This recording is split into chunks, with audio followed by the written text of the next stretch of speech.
Hi, I'm Dr. Gemma, and welcome back to Cognitive, the Knitting Psychology podcast. Cheerfully and somewhat irregularly in business since 2008.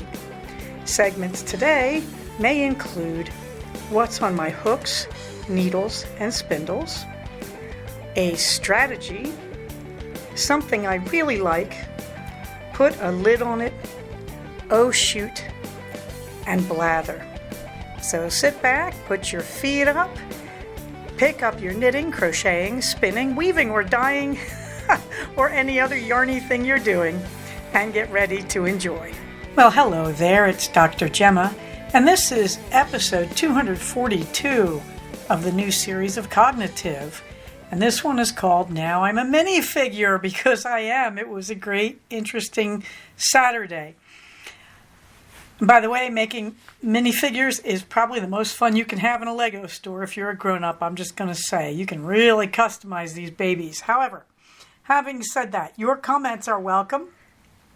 Please feel free to comment on the blog at cognitivepodcast.blogspot.com, or you can comment on our group on Ravelry. In the Warm Thanks department, thank you, Kimmel, for a very thought-provoking comment on the Ravelry page about social media and kids. It's a long comment, and I really liked it. And without going into too much of it, I'm going to quote the part I really like. We still worry about online bullying and shaming, so we are careful not to speak disparagingly, I think that's about our bodies, to compare ourselves to others in our community, but also to question if statements are fact or opinion. I just hope it's enough to get through the first year or so of puberty, when the thinking brain begins to change wildly. Ooh, yeah, there's just a lot of wisdom in that statement.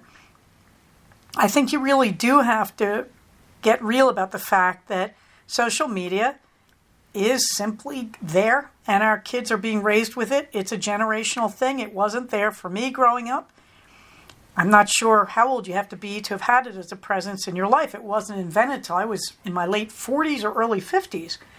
So I think Kimmel's taking a really sensible point of view, but I also like the idea that she's sensitive to ideas of bullying and shaming, including body shaming and negative judgments on people, and also just reading critically as a statement, fact, or opinion. Now, when she says, I just hope it's enough to get through the first year or so of puberty, oh, you got to be kidding. Try all of puberty, because the thinking brain begins to change wildly and stays wildly. Kids in puberty, they're meant to make us crazy. That's their job, because they have to learn how to be adults, and we, as their parents and family, are the immediate crash test dummies. Good luck on that one, my friend. But I have to say, all joking aside, great comment. I also want to thank my community in this group first and foremost, but also on the ground in the Santa Clarita Valley, on Reddit, and on Finch. Now, both my birds last week actually reached their 100 adventures mark. So I just posted all the little graphics you get. I believe one was in London and one was in Rome. They reached it a few days apart. So you can see the celebratory stuff. It made me very, very happy. And I have really, really enjoyed Finch. I just have had such a good experience with it. I also celebrated by changing their colors a bit. I don't know if it was 2 weeks ago. And also, recently, they had a lot of freebies that you could get for free and then sell back for money. I used that basically to go on a binge of buying all the color stuff I could get for their bodies. I just felt that what I really cared about was being able to experiment with different body colors on the birds. What can I tell you? So I dedicated myself to getting all the body colors especially, and then anything else I could afford. You'll be happy to know, for one of the two of them, I have 33 body colors. I think that might be all of them. The other one, I think, is at 31. So it's kind of cool. But I don't know why, because they're always wearing clothing. But I really wanted to change their body colors and experiment and just enjoy that aspect of them. Currently, One of them is in Edinburgh, Scotland. The other one is in Reykjavik, Iceland. Recently, Finch also released a bunch of new bits of furniture and clothing for all the different locations you can travel to. I think that's really shrewd because they also, by the way, released one new location, New Delhi in India. But you get people who've been around for 3 years, and essentially they've been to all the locations. They've seen everything and done everything. So what do? Well, you can offer them new locations, which I think is a cool idea. And they did increase by one location. But I think that takes a lot of design. I think designing individual items for each location and adding them to the stockpile there was also a great idea. I've been having a lot of fun. Of course, my bird in Edinburgh is wearing a kilt and bagpipes and a matching bonnet. Also the right shoes, but I don't know if Americans know about those shoes. Strangely, they are in Finch, but they're labeled as something totally not related to Scotland, silly people. Now, the Cognitive Fiber Retreat. I have tomorrow off for a variety of reasons I'm not going to go into. That is Tuesday. Today is Monday, July 14th, 2025. It is 6:25 p.m. as I record this. Last week when I was off, 2 weeks ago now, I wanted to work on CFR and didn't get to because so many other things happened. My deep apologies. So please pay attention. I'm going to start posting the signups. The easiest way to find the signups, go over to the group on Ravelry. You should see a new page that says CFR 11 information, something like that. I will go over there and do that. This starts with first things first. I'll be calling the hotel as soon as I'm conscious and caffeinated tomorrow morning, and we will go from there. I will do the requests to any vendors I can find who might want to come. So I want you to know this is happening because I want you to start watching the site. I've got Loretta 1031. I've got our own Lexapro. I've got me. I've got Lefty Rebel Knitter. I'm trying to think who all's interested. I've got a nice bunch of people. And this is going to be the standard format where it's all day Saturday. You can come and stay at the hotel. You don't have to stay at the hotel, but certainly if you're traveling into town, I would respectfully suggest that. Also, I will request that we get a block of at least 25 rooms. I am willing to take up to 50 people. Last year we had 35. A lot of the old guard graduated. That's a nice way of saying they aged out. I am good with that, although I will always miss them. I am desperately hoping we get our Steffi Jo back, but she did have to relocate to the Northlands. Anybody who wants to come, yes, we're going to be there. The format's going to be a little different. I'm going to charge a little less. I'm thinking about charging $10 a person. Why even $10, Gemma? Because there are things we have to buy. And also there are always emergency expenses. Things we buy. Big notepads to write directions and schedules on. Tickets for the lottery. That's the beginning of it. Will we be doing anything else? I don't know. It really depends how many of you show up. If we get $10 from 50 people, I don't know what else might be possible. I really got to think about that. I mean, we used to charge a lot more, and we had things like mugs or water bottles or bags. What I found out was people really weren't that excited about that stuff. I suspect I will look at bags, printed bags, at a minimum if we get 50 people, sure. Everybody over 50, that's just bonus points. But usually those bags you have to buy in a lot of like 50 to 100. So, I really have to see how this works out. Last year kind of shook me up. Also, the vendors, I am simply going to ask the vendors to vend out of their own rooms. That's all. I see no reason not to. If I get a suite, I'm going to ask them to upgrade me because one thing I'm not doing, I'm not asking you to pay for my room and board. I'm paying for my own because I'm doing a lot less work on this one. I'm trying to just downscale it so it's easier on me and on Loretta. Loretta, of course, is always the game campaigner. She would show up and she would basically sweep the driveway if I asked her to. She's really kind about all this. But, I just think we're getting older and it's easier to scale it back just a little bit. But also we have problems with some of the things I used to do. Costs have gone way up. the hotel, any kind of little goodies and all that. Etsy has refused to let me do goodie bags, which is where I used to do it. I'm really at a bit of a loss. So rather than all this, I've just decided to downscale. So I want to thank you right now if you're signing up, because there will be a certain element of experimentation here. Also, last year, one group did something that I thought was just wonderful. They ordered pizza in to the hotel. Yes, in the original fiber retreat, Uber and Dash didn't exist. Now we have them. So people, instead of going out, they just ordered pizza in. It was a really inexpensive dinner in a hotel that is not the cheapest of hotels, but it's the best I could do in this region. So again, let's be innovative. Let's have fun. Let's do the best we can with this. In the meantime, what's on my hooks and needles, you may be saying? Well, I finished nothing. But of course, that didn't stop me from starting another emotional support chicken, because I'm really enjoying doing them out of leftover sock yarn. You can see the tail of the current one. I'm a little bit past that now, but not much.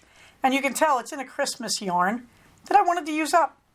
And I thought, yeah, I could make legs of socks with it. Or I could make a really attractive chicken if I do say so myself. So it's going into one of the emotional support chickens. It's really quite pretty. Hey, Gemma, will they come to CFR 11? Could be, could be. I haven't touched anything else except I am dutifully slogging away crocheting on the September sweater. I'm on that same piece.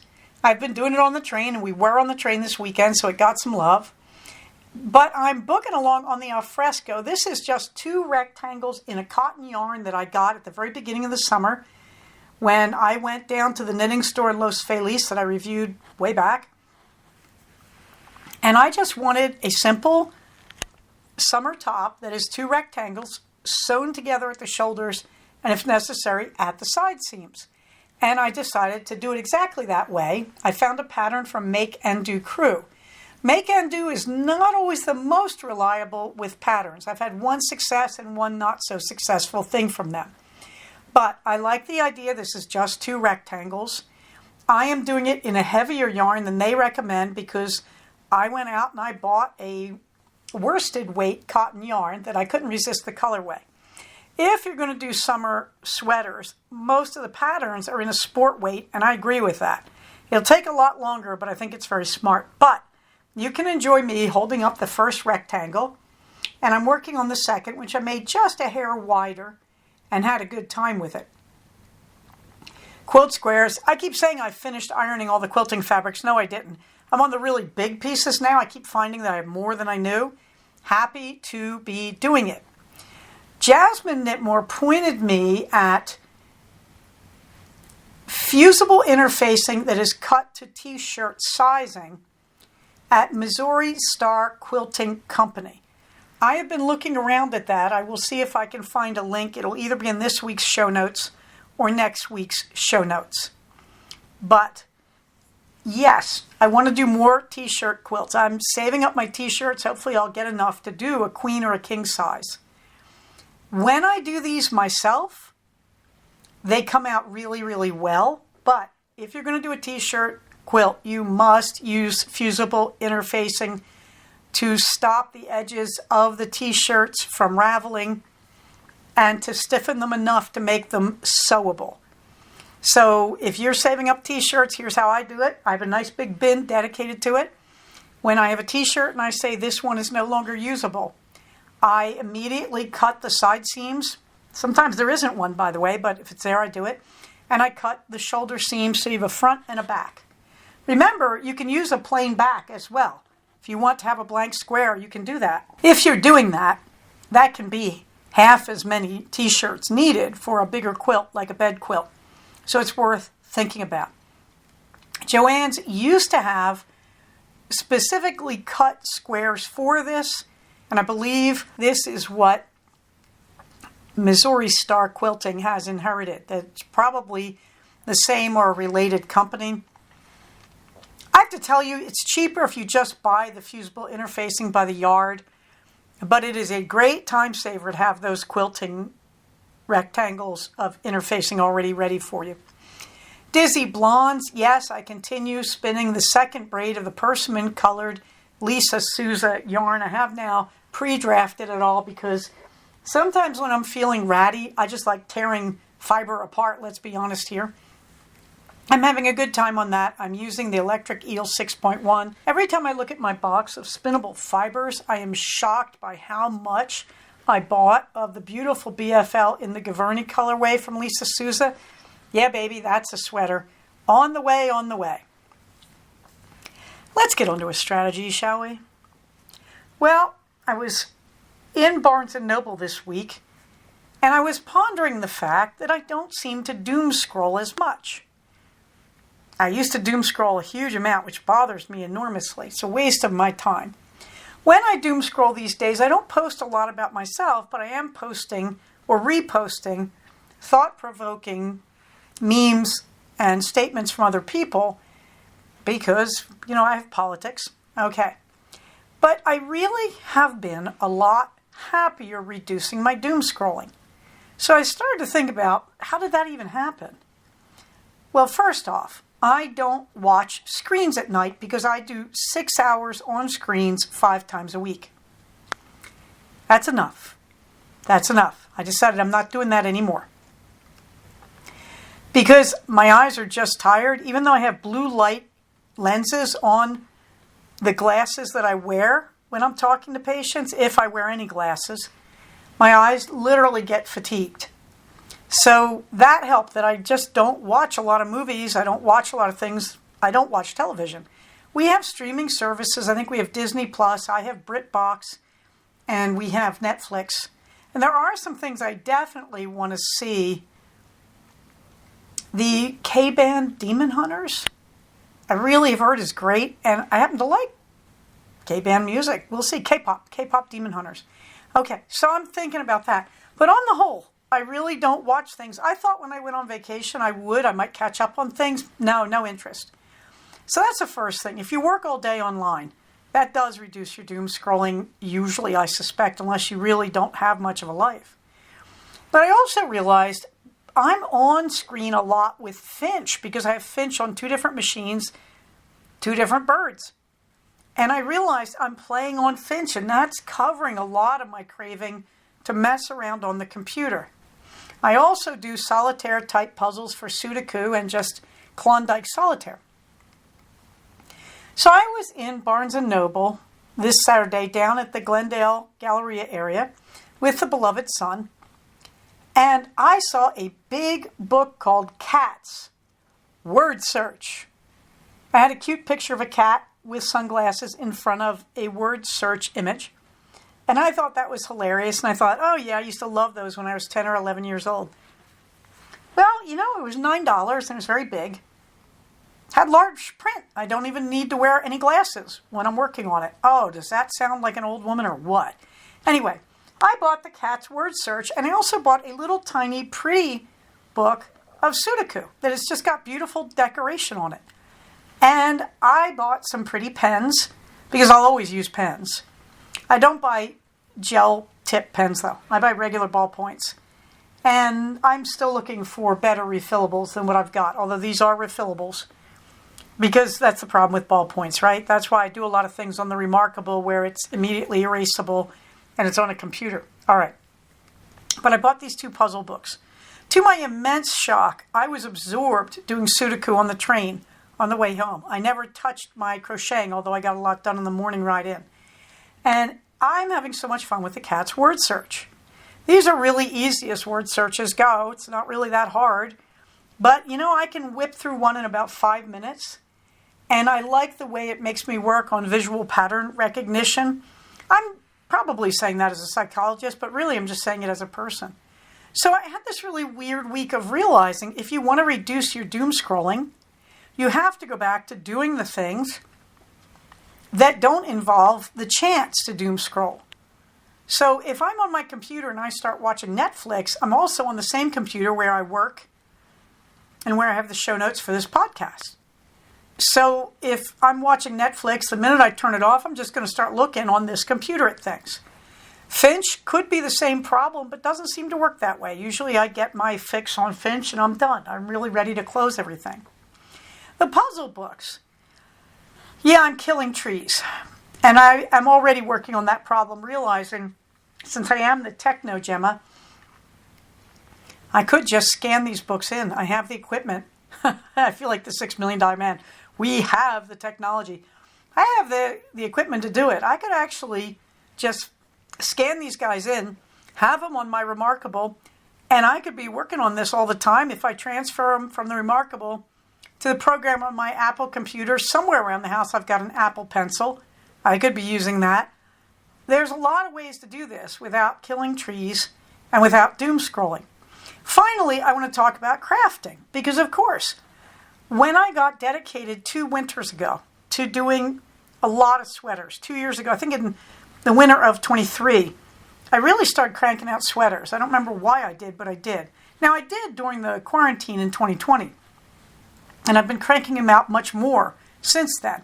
But in 23 and 24, I really settled down and booked through yarns that I have to make sweaters. Did a lot less doom scrolling. But it can get a little boring. Okay, this is why I have Audible. This is also why I have Kindles. That all of my Kindles except one are offline permanently now. I never reconnect.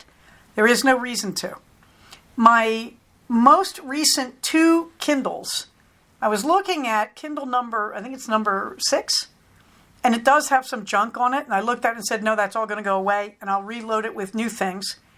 And Kindle 7, every time I buy a new book, I load it onto Kindle 7. Really, really happy doing this.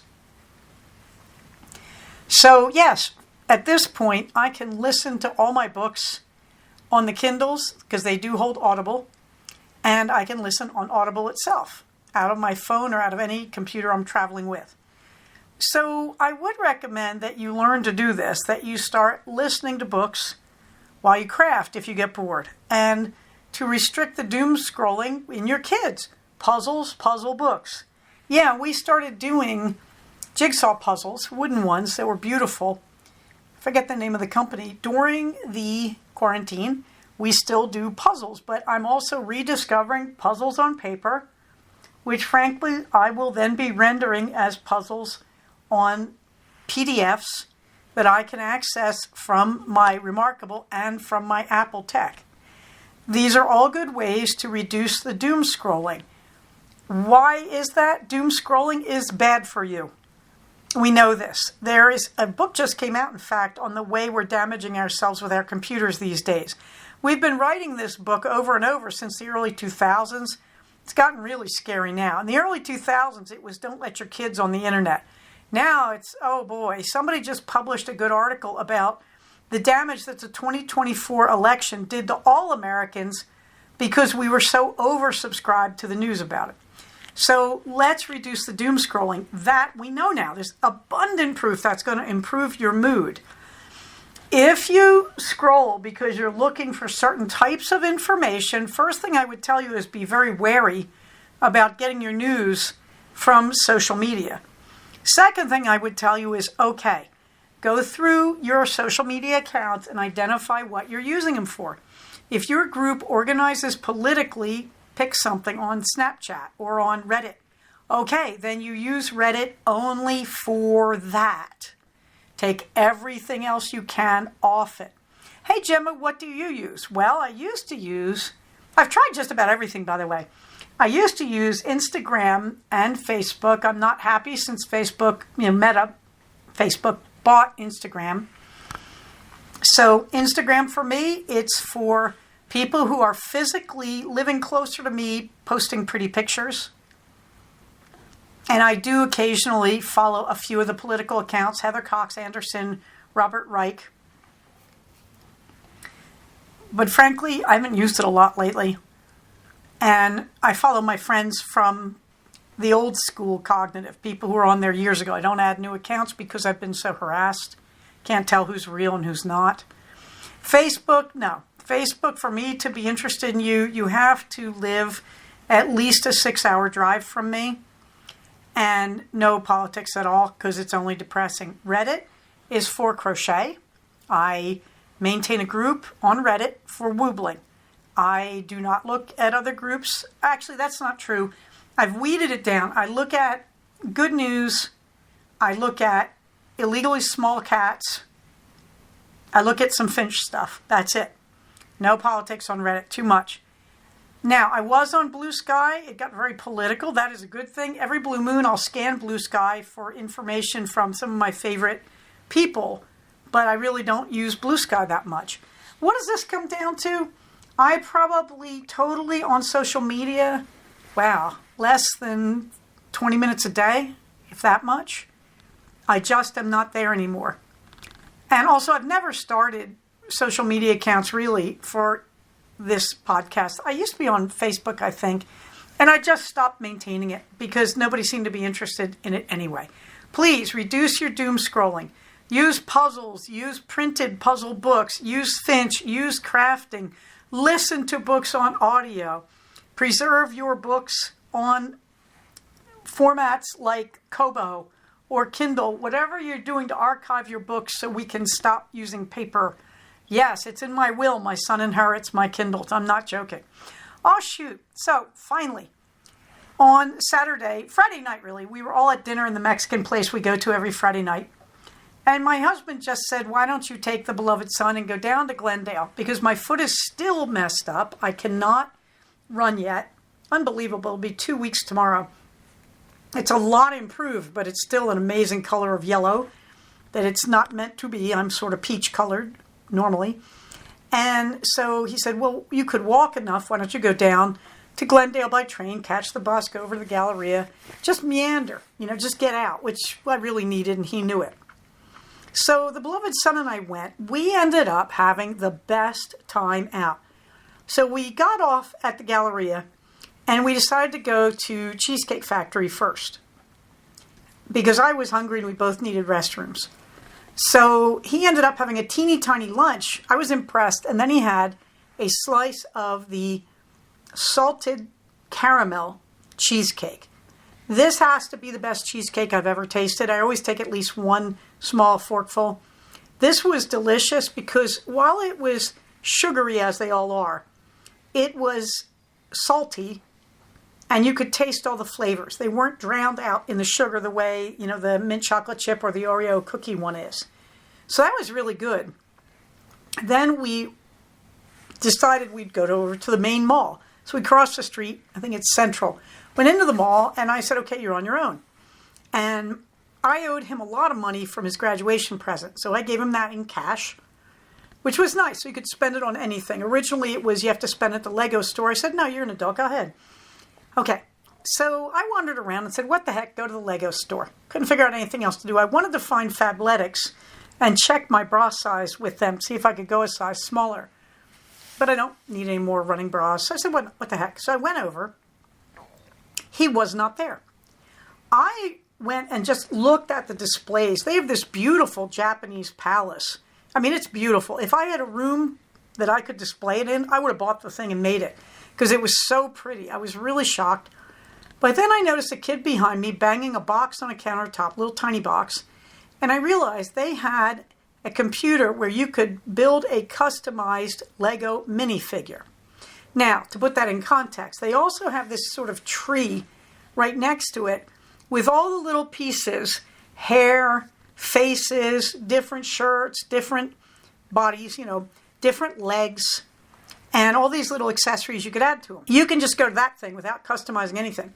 Build what you want, and you buy 3 for $10. I thought, oh, that's cute, but it didn't really attract me. But the customizable thing just looked like fun to play with. So I thought, I've got to try that. I am the techno Gemma. And I was watching this little kid, and this poor, bored Lego staff person was standing there reciting it. Here's how you do this with her eyes rolled back in her head. I felt so bad for her. So I went up to the front desk and said, I want to buy the custom figure. And I have no idea what I'm doing. She said, I'll walk you through it. I said, you don't need to. Your computer is meant to be user-friendly. I really don't want you to stand there and recite all this. I can manage it. There followed for about $13.20 plus tax, something like that, There followed the most fun hour I've had in a mall since I can't remember when. I mean, you can really customize this thing. They have all sorts of suggested shirts and styles. Okay, it's a white t-shirt, but you can put anything on it you want, and they have all sorts of graphics, whatnot. I looked at it, and you can see the picture at the top of the show notes. All you get is the shirt out of the printer, and you get the block with your name on it that they use so they can identify your shirt. So it's printing first your name on a rectangular block, and then it prints a white shirt. Then you go over to that tree with all the bits and pieces, and you customize your person. Okay, I thought about it. I ended up writing on the front of the shirt, "The doctor is in," and I made the in bigger letters in bright red, and I changed fonts, so the word in is more, I don't know, serious looking. On the back of the shirt, I really had to experiment a lot with this. I put my actual name, Dr. So-and-so, and then I put Master Psychologist in big dark blue letters, but wait.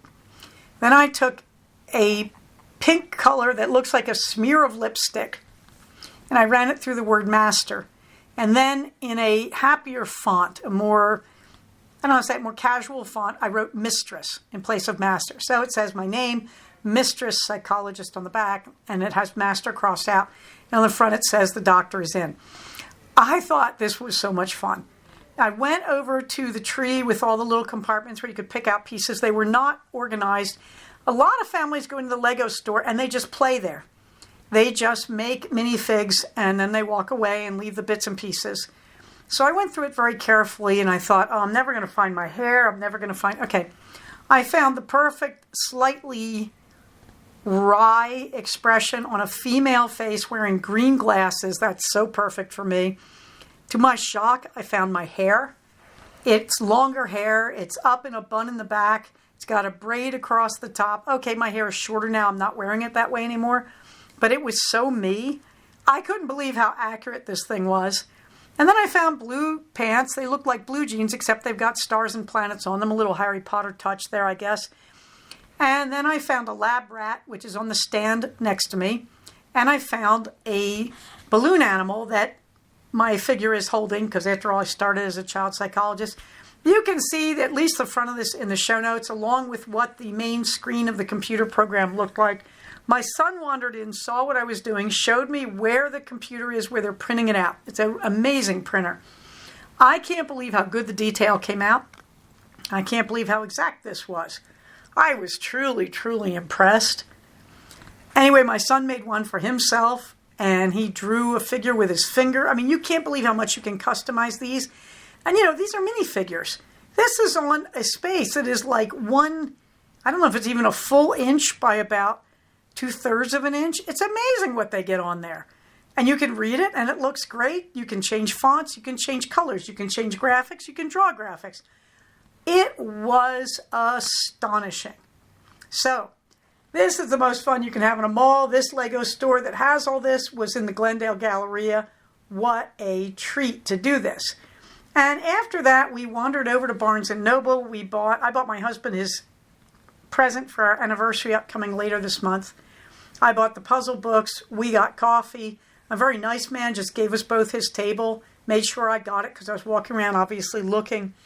We just had so much fun together. And of course, we both love the train. And we caught the train back. We went to the Glendale station, which is beautiful. I showed my son the Amtrak station, which has very nice restrooms, even on a Saturday where nobody's around maintaining them. We just had so much fun watching the Surfliner come through for Amtrak and then picking up our train back. It was delightful. It was just so delightful. So that was my Saturday hike for the weekend. We didn't go anywhere Sunday. I was just very tired because I stayed up very late Saturday night for a good cause that I'm not going to go into because I don't know how they'd feel about me going into it. But it was really, really wonderful, and I want to thank the other person who was involved in that. I know you're listening, and you really made my night. Thank you. Oh, my gosh, Danny. I think I forgot to call you. Oh, Danny, I have to look back and see what's going on. Oh, boy. Okay. But it wasn't Danny now. You all know that. But anyway, it was tremendous fun. So, let's see what else we got going here. Well, also, By the way, you can see us on the train. I took a few train pictures. Running gear, the gear check number 4. I'm talking about tech, and I think this is the last one. I've already put the links in previous show notes.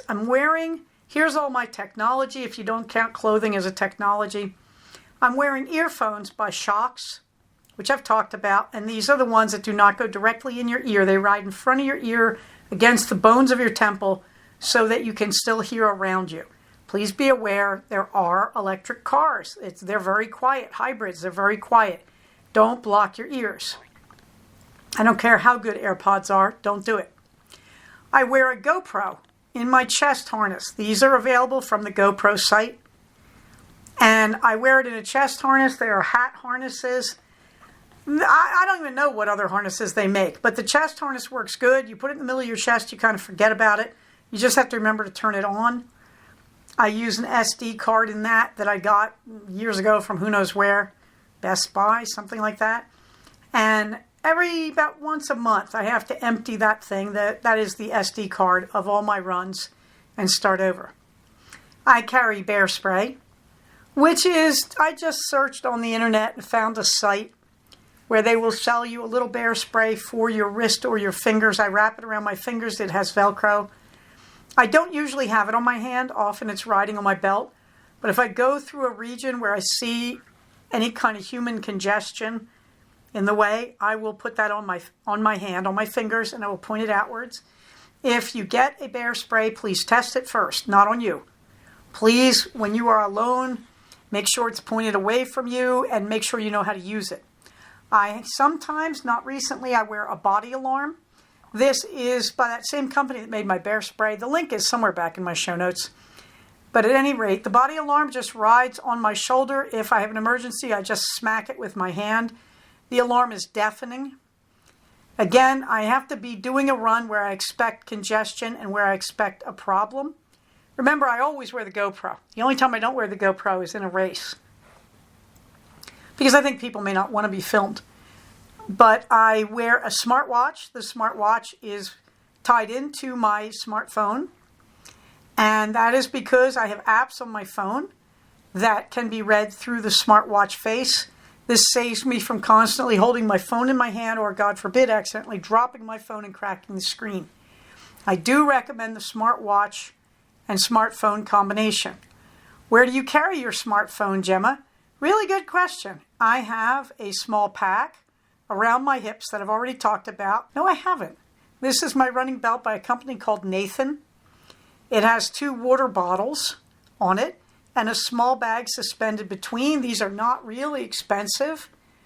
And it is worth having one of these because you can carry small things with you. I carry my phone in it and I carry an inhalant in it because I'm asthmatic. I'd like to point out my running belt has 2 bottles that come with it, 2 little plastic bottles. Unfortunately, they say you don't drink PBI and all that out of them.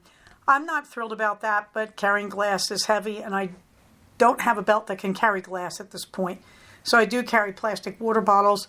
I will tell you it is a major part of safety when you run to hydrate. That not running with water is just stupid. I have an acquaintance who was found on the trail by a fireman because she refuses to run with water. And yeah, that was a 911. My son is very adamant. He likes water and he carries it everywhere. Fortunately, I like water. I carry it everywhere. The same with inhalant. If you have asthma, you don't take chances. Now, you may notice I'm a woman and I'm carrying a lot of safety gear. Do I carry it all at once? Usually not so much. Usually, if I don't have the GoPro, I have the alarm and the bear spray. Usually I have the bear spray because that's for dogs. Dogs attack me. Although I wouldn't hesitate to put it in somebody's face if I had to. The earphones always. But, I will vary, depending on where I'm running, carrying the GoPro. As I mentioned, I don't have it in races. Bear spray, the body alarm. Really depends on where I am and what kind of help I think will be available. But the tech is a huge part of running, and you have to make your peace with the tech. Particularly if you're a woman, you have to make your peace with the safety technology. You may notice men don't have to do most of this. My son does not wear earphones because he doesn't like them. He doesn't wear a GoPro. He doesn't carry bear spray. He doesn't have a body alarm. He has a smartwatch, but he doesn't hook it to his phone, which I find odd. He prefers to carry his phone in a crash-proof case and have it in his hand. He does have the running belt because he carries water. To each his own. You will notice, too, I continue to carry the links to the used running shoe donation places. Upcoming, we are waiting for the Mountain Gallop in Tehachapi on August 16th. I'm looking forward to it, but I'd like my summer to go slowly. I don't feel like I need to rush towards it, particularly since I blew out my foot. So I've got another month to get my foot back and get myself back up to the 5K, which isn't going to be too bad. Still looking for that jingle jog. In the fluffy books, I actually just finished listening to My Plain Jane at night, as in I have more to go, but it's getting too exciting, so I don't know if I'm going to keep listening at night. I will probably move on to the next book in this series, My Calamity Jane. I also want to read the Mary series by the same authors. I am currently, I just finished last night listening to India Holton's The Geographer's Map to Romance. I really enjoyed it. Again, I don't think it was as good as the ornithology predecessor, but a lot of fun. India Holton is always witty and worth listening to, and I enjoyed it. I also like that she tends to have neurodivergent adults in lead roles being treated like normal people and acting pretty normal. Something I really like.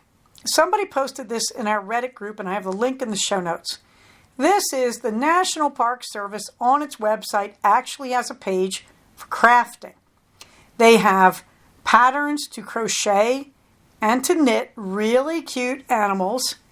They made, one of them crocheted a cow, put it in a ranger costume, and they have a log of the cow traveling from historical park to historical park. There is not a pattern for the cow. However, there are plenty of other wild animal patterns and some really interesting and unusual ones. And they have some knitting, including a lovely tapestry of one of the famous lighthouses, I believe from the East Coast. These are beautiful. It is worth going over and having a look at this. The patterns are listed on Ravelry, but they are not downloadable from Ravelry. They will give you the link back to this page. If you go to Ravelry and you search National Park under knitting or crochet, you'll probably find it. There are some other crafts briefly represented. Go have a look at the National Parks crafting page. What I love about this is above and beyond the call of duty for the staff of our national parks. But people working in a national park year-round probably have enough downtime in bad weather to sit around and do some crafting. And some of them are clearly knitters and crocheters. And this is a really nice application of their skills. And it's just absolutely super that they generously share it with us. So go have a look. The link is in the show notes, the National Parks Crafting page. Meanwhile, I continue to carry the back episodes on Proton. We are at episodes 141 to 180 of the original series. Those are up for the month of July. Put a lid on it. Well, we have another tea tasting, I'm proud to tell you. I could not remember if I'd given you this one. This is, of course, Plum Deluxe, who I'm just a fan now. Thank you, Jasmine Knitmore. This is the white chocolate peppermint herbal. The ingredients: rooibos tea. It is not a black tea, but it tastes like one, which is one of its big advantages. It's great when you drink it hot because of this. Rooibos tea, honeybush tea, peppermint, cocoa nibs. I could not tell you what a cocoa nib is. It doesn't taste like chocolate. That's about all I get. But it gives enough of the flavor, I guess. Coconut flakes, white chocolate essence. So it does contain coconut if you're allergic. This has become probably my favorite evening hot tea. After dinner, I usually crave hot tea unless I'm extremely, extremely hot. So then I'll drink, like tonight I'm drinking iced tea. I'm drinking the watermelon mint, also from Plum Deluxe, also highly recommended. But this one, the white chocolate peppermint herbal, this has become a favorite nighttime tea. It does not have a very strong chocolate flavor. It has just enough to keep me going. So It's got body. It's got enough black tea flavor without being too strong. It's got a light chocolate mint taste. I really, really recommend this one. Also, yes, still carrying the Keterade. Let's get on to the blather, shall we? Well, on my theme of I don't talk about the dogs, I have 3 pictures of Queenie. I had these on my camera because I was trying to get a good picture of her recently for last week's episode. And I realized how funny these are because this is the typical Queenie. I have pictures galore of Captain at rest. Queenie is never at rest. So have a look at the pictures. You will see why I say you try taking a picture of the dog. Just try. On the Glendale outing, as I told you about it, I have a picture of the actual computer that you use. You go to the front desk, you buy a little box full of, it has, I think, just the shirt in it and the brick that goes with the shirt. And you take it there, you put it on that red spot on the base there of the screen. And then you type in your name, and they're going to print that on the brick that came in your kit. And then you go to the other, well, you stay on that screen and you begin to customize it. When you've got it customized, you take it over to the printer and a person takes it from you, puts it into the printer, and away we go. You can also see a picture of my customized head and face, the hair and the face. And you can see my legs. And the snake, I was going to carry a snake because of the caduceus, the medical symbol. But the snake didn't go well in my hand. The girl gave it to me anyway. But there's my little balloon doggy. There, my son and I were sitting in Barnes & Noble. There's the beautiful tote bag I bought that I'm very happy about. It's got a quote from Louisa May Alcott about books on it. What I love, it was $25, but I needed a bag. And I saw that one, and it's a perfect size. And what I like even better, it's huge. It's got a big, small pocket inside it. So it's got a small pocket at the top inside on one side. But the small pocket is actually large enough to handle 2 of my glasses cases and my phone, anything I want in there. Really nice. You can also see our happy little train home there. Now, another thing that happened this week, you may remember last week I bought the knitting machine as a toy from Barnes & Noble. I want to point out I have found a really good use for it, which I'll go into if I get to it later. I actually am going to keep the thing because I have a really good crafty use for it. However, I bought my son a bionic hand to assemble, and it is run by hydraulics. It's not battery operated. There is my son with his bionic hand. You can make it right or left-handed. It has 3 instead of 4 fingers and an opposable thumb. There he is holding his hand up, and there he is clutching toilet paper, because why not? But I wanted you to see the bionic hand. He really liked it. He really enjoyed it. It worked really well. We are still working on the boycotts, which should lead to a very good something I really like next week, let me tell you. One of my patients gave me a great recommendation that works great, but that's for next week. You can still see the 2 LGBTQA plus lifelines there in the show notes. And our community resources, all the links I use for knitting, crocheting, crafting, and supplies. You can see the number from the USC law students who are trying to help people get safely in and out of immigration court. And thank you to our own Linda, you know who you are. There is a new thing up about how to report ICE if you find it in your neighborhood. The phone number is 805-IMMIGRANT, which is a little long for the phone number, but you get the idea. But there's the phone number, actual phone number, beneath it in the graphic. And there's a brief list of your rights. I added to the graphic the ICE Block app. This is the new app where you can report right in the app the locations of ICE, and anybody else can see it. I believe the current regime is going after the creator of this. I don't know why. I'm just going to say this with a little bit of tongue-in-cheek. As a paper white person, I would like to know where ICE is because I'd like to avoid those spaces where I can. So why would anybody not want this application, I ask you? It has been very revealing to follow it. You can see my calendar with events in the crafting world, mostly in the Santa Clarita Valley. And you can see my calendar of my events. I have tomorrow the 15th off. That's not on the calendar. I wasn't expecting it to happen, but it's a long story why it happened, but it's really good. But you can see my races. I have Labor Day, August 30th through September 1st, and then I go back to work for 2 days, and I'm taking the birthday break. My birthday is September 4th, so I will be taking it through the 7th. I believe my birthday is a Thursday, so I'm taking Thursday, Friday, and then Saturday and Sunday, and then my races and CFR 11. Hopefully by the time you see this, there will be a good link there to get you to the Ravelry group. If not, go over to the Ravelry page and check. Minerva gets the last word. Minerva, of course, is legendary for surviving a major surgery where they cut her open in like 10 places to remove the string that she ate. So there's always this terrible fear if Minerva's in my study and there's any yarn available. It's been 2 years now. I can't remember if it's 2 or 3 years since this happened. To my horror, Minerva got in the study after I pre-drafted that beautiful persimmon fiber from Lisa Souza, and this is what I found. She wasn't eating it, she was napping on it. Minerva would like you to know that she understands me. We are in the same community together.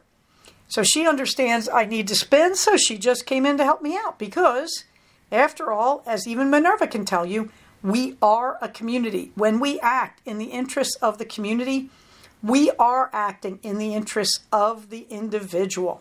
The community is there to protect, promote, and support the individual. Having said that, everybody, it's been a delight talking to you. Stay safe, take care of each other, and I will talk to you soon. Bye-bye. So we have come to the end of another episode of Cognitive. Please do not use this podcast to diagnose yourself. If you think you are having a mental health problem, please contact a licensed mental health professional. Show notes for these episodes can be found at cognitivepodcast, all one word, .blogspot.com. Episodes can be found at iTunes under the name Cognitive Podcast, but also can be found posted next to the show notes on the Blogspot page. Thank you so much for listening. Everybody, stay safe, take care of each other, and I'll talk to you soon. Bye-bye.